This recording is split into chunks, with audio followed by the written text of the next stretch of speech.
Good morning and welcome to Lessons in Love. Today we're on lesson 248 and we're going to allow ourselves now to tune in and to open our hearts and to get ready to receive all the messages this lesson has to bring us. So I invite you to gently close your eyes down and we'll make our offering. We begin this day in gratitude. We open our hearts and we surrender to love.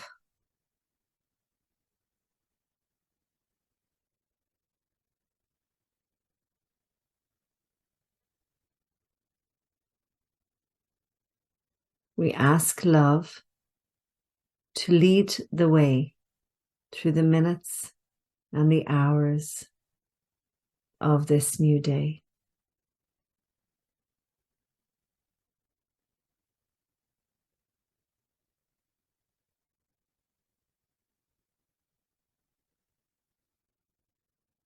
We welcome joy. We welcome fun and abundant prosperity.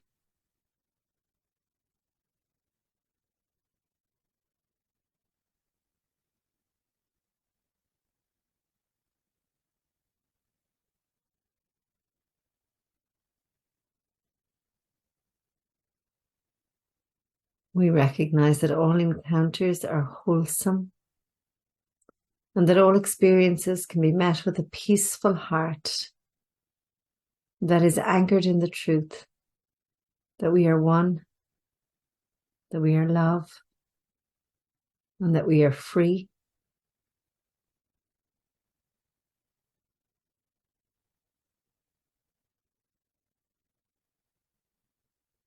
And then we release all these words and we let it be.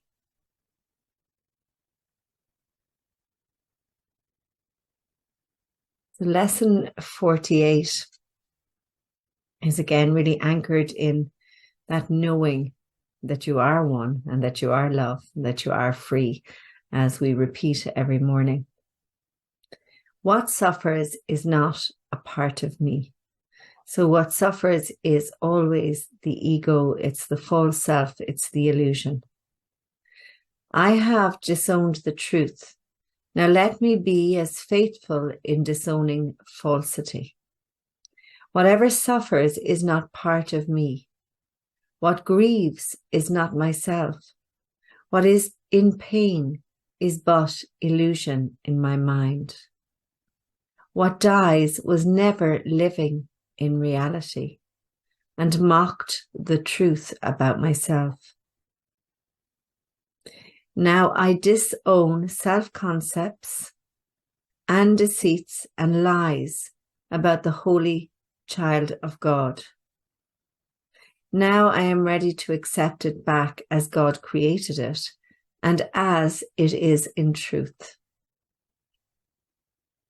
So any feelings of being less than, any feelings of suffering, any feelings of separation are all part of the false self, because the true self is an idea in the mind of God and has never left its source. So you're like a sugar cube melted into the tea of God and you've never been separate. But it is in this belief in separation that we suffer. And also when we begin to look at the situations in which we feel suffering or we believe that we're in suffering, usually it's our belief about the situation, our attitude towards the situation, the meaning we're making of the situation, the thoughts we have about the situation. These are all the things that cause the suffering. Situations in of themselves are usually pretty neutral, but we add meaning to them and we have thoughts about them and ideas about them. And most of these are learned somewhere along the way. And so they become part of the self-concept and part of the construct. So this is asking you to peel all that back, to pare all that away, to strip all that back, all the way back to your neutral self, which is one with love and one with God. and which has no ideas about this world in many ways. It's just pure innocence and pure love and pure grace. And this is where we want to live from. This is where we want to move from. And so we move into prayer here. My source, my ancient love for you returns. So this is the remembering. And lets me love your child again as well.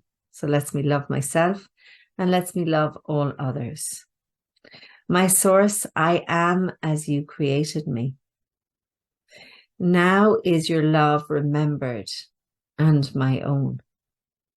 Now do I understand that they are one.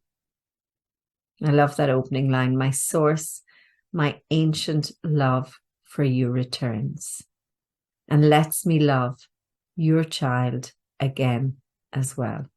So not only do I get to remember my source and my love for my source, I also get to remember my love for myself because I now recognize that I am part of source.